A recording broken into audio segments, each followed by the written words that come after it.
Willkommen zu Frequent Traveler TV. Mein Name ist Lars Korsten. Heute wieder zu einer frisch gepressten Sendung. Themen, die wir haben: Lufthansa, Tarifvertrag, UFO spricht von einem Katalog des Grauens.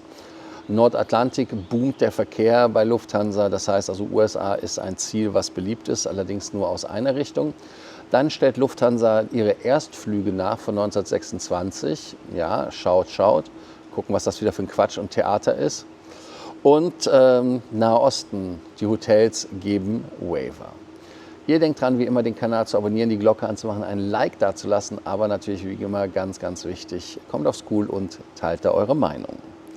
Ja, der Tarifstart bei Lufthansa ist der Katalog des Grauens, wenn man der UFO glauben darf. Und das ist ein Zitat aus einem Memo der UFO, was da rumgereicht wird. Und es geht darum, dass die Lufthansa und die Flugbegleitergewerkschaft UFO gerade am Manteltarifvertrag, also MTV, ich glaube MTV 3, arbeiten. Und der Manteltarifvertrag regelt alles, was mit Dienstzeiten zu tun hat, Arbeitszeiten, Dienstpläne logischerweise auch, Einsatzmodelle, teilweise auch die Vergütungsstruktur. Seit 14 Monaten ist dieser Manteltarifvertrag offen zur Verhandlung und es gab ja auch schon einen Streik im Februar 2026, der Warnstreik der Kabinencrews. Die Verhandlungen sind eskaliert, es kam beim letzten Termin zu einem Eklat.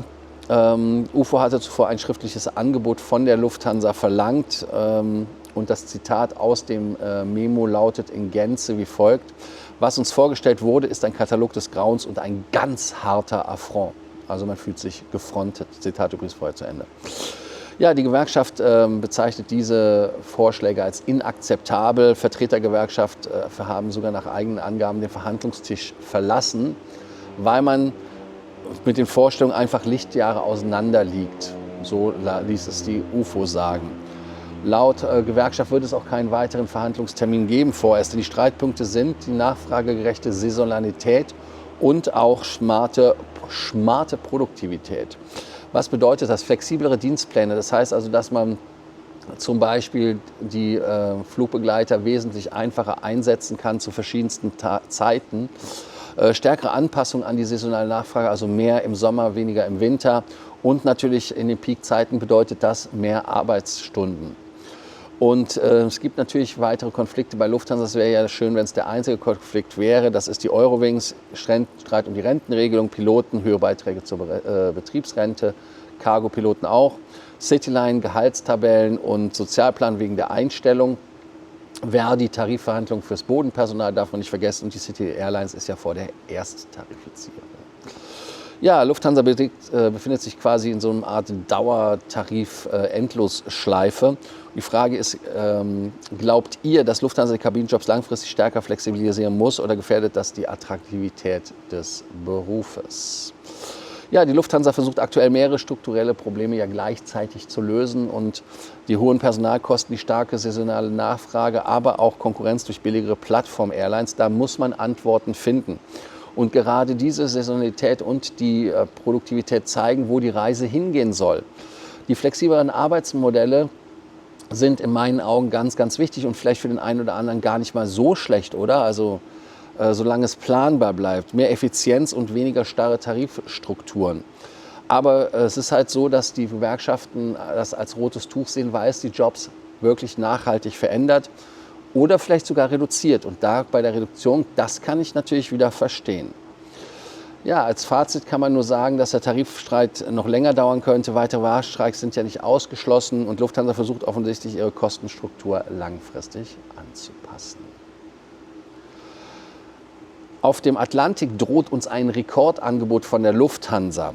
Und der Nordatlantik bleibt der wichtigste Interkontinentalmarkt, um es ganz richtig zu sagen, für die Lufthansa. Lufthansa plant für 2026 über 400 Flüge pro Woche. Damit ist das ein Rekordangebot zwischen Europa und Nordamerika. Carsten S. aus M., Name der Redaktion bekannt, nicht geändert, sagt Folgendes: Der Nordatlantik bleibt intakt. Interessant ist halt die Verschiebung der Nachfrage, weil die Europäer reisen aktuell weniger in die USA, aber umgekehrt, die Amerikaner reisen mehr nach Europa. Und wenn man Zahlen sieht, Europa, USA plus 1%, USA, Europa plus 10%. Also da seht ihr, wo der Hase läuft.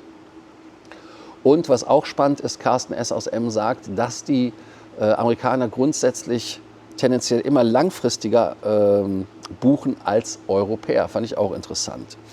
Und die Nachfrage aus den USA scheint zu steigen. Bei der Lufthansa erwartet man 60% mehr Nachfrage aus den USA. Grund ist halt die hohe Kaufkraft der Amerikaner, starker Dollar, hohe Reisebereitschaft und natürlich die Golfkrise verschiebt die Passagierströme. Problem bei Transitflügen über die Golf-Hubs und der Nachfrage nach Direktflügen ist halt logische Konsequenz aus den Themen, die wir dort haben. Und Lufthansa reagiert mit Zusatzflügen auch nach Asien, zum Beispiel von München nach Singapur, von Frankfurt nach Kapstadt, von Frankfurt nach Riyadh und von Wien nach Bangkok mit der Austrian als Beispiel. Aufgrund der kurz stark gestiegenen Nachfrage werden zahlreiche Extraflüge angeboten. Also da findet man, das geht Geld.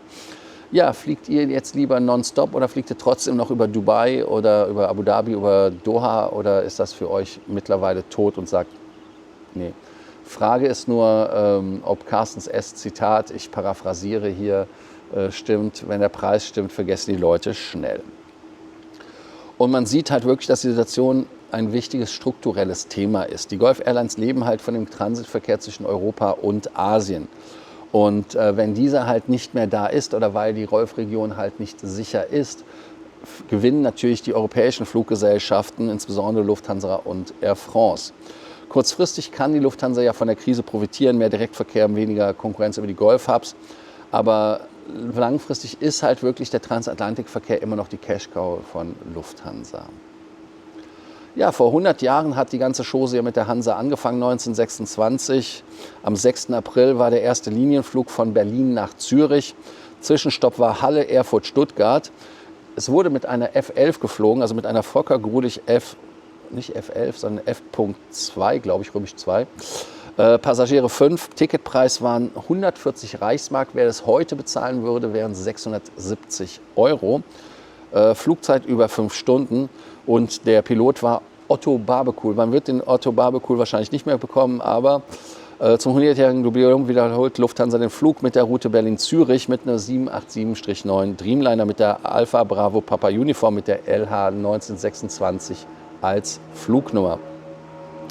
Die historischen Zwischenstopps werden nicht angeflogen, aber symbolisch abgeflogen, das heißt also überflogen. Und man fliegt dann einfach sehr schön darüber weg.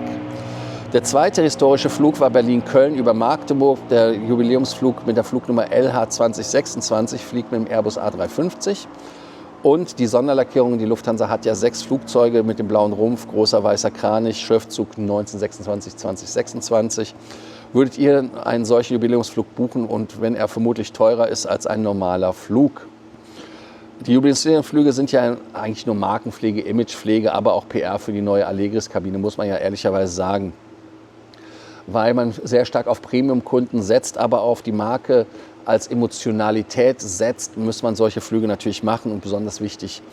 Das 100er-Jahre-Event ist ein cleverer Marketing-Move, denn er verbindet halt Geschichte, moderne Flugzeuge und die Premium-Produktstrategie. Oder wie seht ihr das? Beim letzten Thema geht es um den Nahen Osten, um die Krise. Die Hotelgruppen haben Waiver erlassen. Das heißt also, dass man im Konflikt im Nahen Osten Flugausfälle, Luftraumsperren, aber auch Transitprobleme über die Golf-Hubs hat. Betroffen sind ja Dubai, Abu Dhabi, Doha und Bahrain. Und das hat halt massivste Auswirkungen auf Europa und Asien. Mehrere Hotelketten haben flexible Stornierungsregeln eingeführt. Der einzige, der das eigentlich ordentlich gemacht hat, ist Accor. Mit der flexiblen Stornierung möglich bei Reisen bis 15. März. Gäste können kostenlos stornieren, Aufenthalt verschieben. Die betroffenen Länder UAE, Katar, Saudi, Bahrain, Oman, Kuwait, Jordanien, Israel, Pakistan weitere. Die IHG-Regelung gilt bis zum 31. März. Gäste können Buchung ändern, kostenlos stornieren. Marriott gilt bis zum 18. März. Marriott empfiehlt Kontakt mit Airline, Prüfung von Reisehinweisen. Aber man muss halt die Sache auch etwas kritisieren, denn viele Hotelketten berücksichtigen Transitpassagiere nicht ausreichend. Das führt zu Problemen für Reisende, die über Golf-Hubs umsteigen wollen. Auch hier könnt ihr kurz die Frage des Tages beantworten. Würdet ihr aktuell noch über Doha oder über Dubai oder Doha fliegen nach Asien oder lieber direkt? Und die Krise zeigt halt wie immer mehr, die globale Luftfahrt, keine Sprachstörung hier wieder, hängt halt wirklich von extremen Transit-Hubs ab. Und wenn die ausfallen, steigen die Ticketpreise, Flugzeiten verlängern sich, Alternativrouten werden knapp. Und kurzfristig provisieren Airlines mit starken Direktnetzwerken. Langfristig könnte die Krise das Vertrauen in Gulfhubs als sichere Transitpunkte natürlich schwächen. Die heutigen Themen zeigen 3 zentrale Entwicklungen der Luftfahrt. Einmal ist es so, dass die strukturellen Konflikte oder Strukturkonflikte bei Airlines dort zutage treten. Tarifkonflikte wie Lufthansa zeigen, Airlines müssen Kosten senken, Mitarbeiter wollen aber Sicherheit haben, was man auch verstehen kann. Dieses wird die Branche natürlich noch lange begleiten. Nachfrageverschiebung im Travelmarkt. US-Amerikaner treiben aktuell Richtung Europa und die Europäer treiben aber nicht nach USA. Das verändert die Netzwerkplanung der Airlines und dann natürlich die Geopolitik verändert die Fluggesellschaften. Konflikt im Nahen Osten zeigt halt, wie empfindlich die globalen Luftfahrtstrukturen sind. Ihr denkt dran, den Kanal zu abonnieren, die Glocke anzumachen, ein Like dazulassen und die Fragen des Tages zu beantworten. Und zwar sollte Lufthansa die Kabinenjobs flexibler gestalten oder gefährdet das die Qualität? Und würdet ihr so einen Jubiläumsflug zum 100-jährigen Hansens Bestehen buchen? Also in dem Sinne, bis zur nächsten Sendung. Ich danke euch. Ciao.